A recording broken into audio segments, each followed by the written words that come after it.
Welcome, everybody, to the Hoops Post Up. In today's episode, we are talking NBA players who have opted out of the rest of the season. That's right. The NBA restart is happening in just about a week, and not every player is going to be there for various reasons. Now, obviously, we already know what's going on around the world, the pandemic. This isn't all necessarily COVID-related issues, though. These aren't players who have tested positive. These are players who chose way before the preseason or regular season, I don't know what you call it, scrimmage season. The bubble situation actually got going. These are players who said, I'm out. I don't want any part of the bubble for various reasons, like I said. Right. And some of them are true and valid, and some of them have COVID, some of them have family situations, and some of them are just maybe they're like free agents, right? They're coming up to free agency and they don't want to take a chance of injuring themselves during this time. All right, so we'll go one by one and talk about the key players who may not be there and how that might affect them and their teams, respectively. So, one of the first names that pops out here is a guy who declared pretty early he's out, DeAndre Jordan. This is kind of a weird situation, though, because at first, if I'm getting my information correctly, and I get all my information from the internet, so it must be right. So, he just said, I'm out, opting out. That's what we heard. He's opting out. Then I don't know. It was like a week or so later. Did he just have bad luck? Well, maybe I don't know because then he said he had COVID, and so but that came after he said he wasn't going to be with his team. So I don't know if he just didn't want to admit it but like I don't get that. Like why not say like this happens in baseball where like they don't have to say if they have COVID. Well, I was just going to say, why? Do the NBA players have to prove that they have COVID in order to opt out, or is that just their choice, or is it just kind of like in a regular season? Before they used to say, "I'm managing like load management, load management time." And then they had to say, "Oh, I have an elbow injury." No, they don't have to say anything. Like Okay, before, you were supposed to actually be injured to not play. And I realize that, like going forward. So is this something like that to where they have to say they have COVID and they have to prove it, and there has to be tests to support that, it's actually or can the opposite. they just say, "I have COVID, I can't go"? Well, no, I think it's the opposite. That you have to prove you don't have COVID if you want to be in the bubble and you're going to play. But what about the opposite? You can opt out. No, they that was part of the agreement, the clause. They said if you want to opt out for any reason, you're worried about your safety, you have this, that, whatever. No, they don't need like a doctor's note or anything. So he was. That's what's weird is I don't understand if it was because he already knew he had it and then he just didn't say what it was. But this is what I don't understand is why. Like, is there like some sort of stigma? Like, I don't want to admit I got it. Like, but this is someone like he's got a little bit of a history. He says one thing and then does another. He says one thing and then something else happens. So I'm not quite sure if I believe. Maybe I don't know. So okay, so you think it's maybe you're a little suspect. A little isn't it sus? Is that what the kids say? A little sus. Yeah. So you're saying DeAndre's a little flip flopper. A little bit. He has been known to change his mind. He has been known to do that a couple of times. I don't know the reason, but either way, talking about his absence. Okay, so Brooklyn is sitting in the 7th spot. They're gonna make the playoffs, but they're probably not gonna make a run because he's out. Wilson Chandler, who we're not gonna talk specifically about, also opted out. When we talked about this, right? So I actually think that the Wizards could actually take their spot. They could. We did. We talked about this in our other episode. We talked about the schedule, winners and losers of this NBA restart, who had the best shot to move up or down in the standings. And Washington, I mean, it's not a good chance, but they do have a chance. If there's a team they catch, to me, it's not going to be Orlando. It's going to be Brooklyn. They're missing DeAndre Jordan. Chandler also opted out. Taurean Prince is out. And then they have one more player who's out. Tell me who it is again. I don't remember. Yeah, there's somebody else out. Somebody. Oh yeah, Kevin Durant. That's who it is. No, I'm just kidding. No, but Brooklyn, they're not going anywhere, so it wouldn't surprise me. Do you think they all just decided like? No, I don't think so. Because that wouldn't affect them one way or the other. Not really. It really wouldn't. So who knows the reason? But Jordan, I mean, even if you thought the Nets for some reason had a chance to do anything in the playoffs, to me now they're getting swept first round. All right, so next up we're going to talk about is Avery Bradley. Avery Bradley's not going to join his team this time. He is opting out. And does he have COVID? No, I don't think so. He might at this point. Who God, knows? I hope. I mean, No, I don't think so. I don't want to take this lightly. I mean, we're kind of joking and we're kind of off the cuff here, but gosh, I would hope not. No, I don't think so. I think he is family, health concerned. It was more of a safety concern. I think his daughter.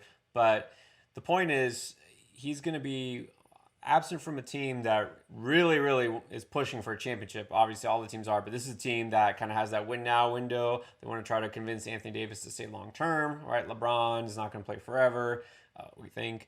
And so the Lakers, the number one seed in the West. They didn't waste any time. They already replaced him. Oh, that's true. They already replaced him.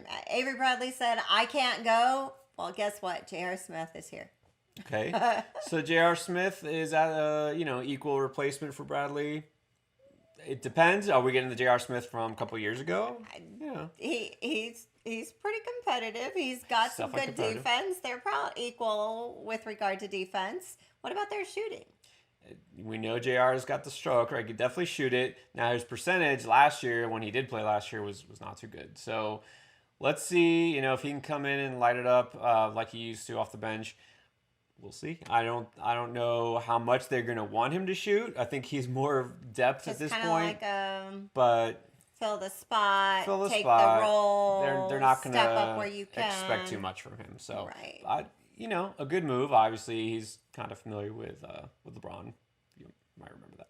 Yes. From Cleveland. Yes. All right, moving on.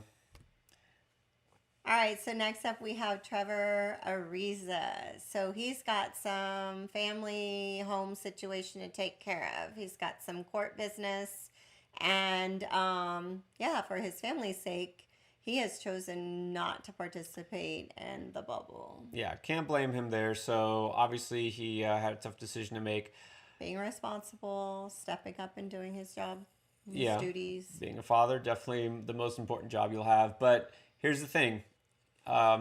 He's kind of one of those players that is kind of like glue player, a 3-and-D guy, obviously, but very good defender. And this is a Portland team that was really hoping to make a push to try to make the playoffs. And he was kind of one of those components. Not a deep team because of so many injuries. Yeah, they're getting some guys back, but losing Ariza. Yeah, so this is a situation that they didn't anticipate because it was Exactly. a summer situation. It wasn't supposed to be happening during the regular season. And so now Portland's team is now put on the spot. Exactly. Because the timing is just off, and this wasn't supposed to happen. They weren't supposed to lose him, right? He's not hurt. Right. Unexpected.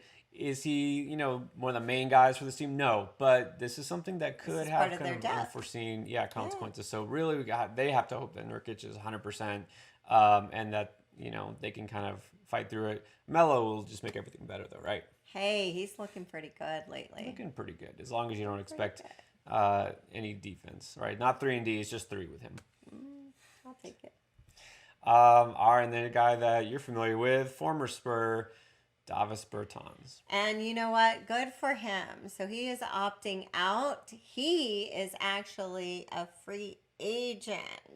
And from my understanding, he's not wanting to cause any injury. Doesn't want to risk it, yeah. Right? He doesn't want to risk anything going forward. And why not? Because here's his big paycheck right here. And you can't blame him. I mean, you can't blame any guy for opting out. Now, most of his, personal issues or safety, right, concerns.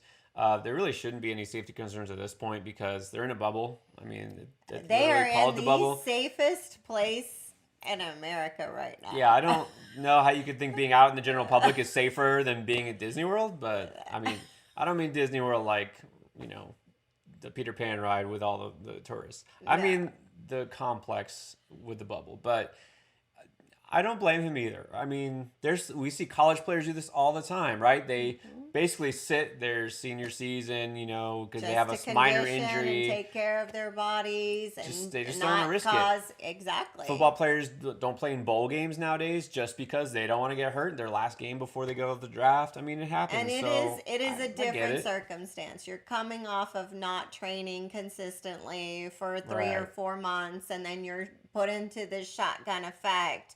And then you're putting your body through these just unorthodox type situations. And he's not willing to take a risk. And you know what? I don't blame him. It's his livelihood. It's his future. The other thing is he's playing for Washington. Washington. Okay, Washington's not even in the playoffs. They have a chance, but Yeah. realistically, okay. So sorry, he's not. He knows he's not coming away with the ring. Spurs, do whatever you can So, to get him back. That whole Raw deal we had they- there. Come on. That's the sad thing is he should be Shoot. a Spur, Yes. but let's not get into that. That's a sore subject. And then talking about injuries or not injuries, risking injury. Here's the one I had to say this for last. So probably the biggest name here is Oladipo. I had him at the front God, because he was one of the first big, like I would consider a star, like an all-star player who was out. But is he out? But he's not out. I don't know. We watched him today. We watched him I- today. So he's allowed to play scrimmages, right? Yeah. He's there to play the scrimmages. He's doing the training. He's technically in the bubble right now. But he's not sure if he's going to play in the last 8 games. he's not committed because at first he was one of the first guys that like I'm out because obviously he's been hurt all season, most of the season, and come back and he said it's not worth it. I'm going to get a soft tissue injury or something. He didn't want to risk injury. He wasn't worried about corona. He was worried about himself getting injured, which is reasonable because he's been injured. Right. But then now he's like, I think I feel better. Like, He's like, they're kind of having a lot of fun I playing don't those know. ping pong tournaments. Maybe I want to be that's a what it part is. of it. oh, maybe that's what it is. No, but I mean, I don't know what would made him, I guess, I mean, the way he described it lately is he's saying his body felt better. He felt healthier. So maybe things have changed. Maybe he was just being cautious in the beginning, not fully committed until he knew. And he's testing it out. Uh-huh. And once he's on the court and through those scrimmages, I mean, they're 10-minute quarters, right? Right. And so maybe he fills it out and see how it goes. But that was a unique one. I thought that was kind of interesting where he was half in and Well, he was out, and then now he kind of he's like, maybe, and then now it looks like he's in. Of course, he's not 100%, so we're leaving him on the list for now. But does it matter? Here's the thing: is Indiana's like the 5 seed right now? Do you think him they're coming back, competing with the Heat, aren't competing with the they? Heat? Do you think that he'll be a difference maker? Because some people thought this is a team that could be kind of a sleeper, make a run. I totally think it would make a difference. Because he could be that guy. Oh, Of course, definitely. but then now, like everybody else for Indiana's getting hurt, so maybe not. Turner's got a thing. I think Sabonis has plantar fasciitis, is what I saw. Yeah. I mean, that's probably more important than Oladipo at this point, based on how the season's gone. So, I mean, Victor might look at that and be like, "Okay, you're hurt. Yeah, I'm out." And he's done. Yeah. So It's we'll put a all- question mark by this one. He was out and he's kind of half in, so we'll see. But that'll be interesting to see for Indiana fans whether he plays or not. All right, now there's probably nobody else big name who's opting out because the season's starting already in a week. Can you believe it? I know. No, I'm excited. I can't wait. This is going to be fun. So we'll see what happens. Meanwhile, of course, keep tuned here. We'll keep you posted. Once actual NBA regular season action starts, we'll break it all down for you. All right. Don't forget to like and subscribe and follow us on all social media. We are here for you. Tell us what content you want to see. And don't forget to comment below. Interact with us. We'd love to be able to have those conversations with you. Talk to us about this season. Tell us what you think is most interesting or unique or different or what you don't like what's going on. That's right. Who you think has a chance to come out of the East and the West? Some of these moves that we just talked about might make a big difference, but we'll see. This is going to be a very weird situation. It's been a weird year. Let's just face it. But the NBA is back, and we're excited about this. So can't wait to watch some basketball. Thank you so much for watching, everyone. As always, peace and love. Peace and love.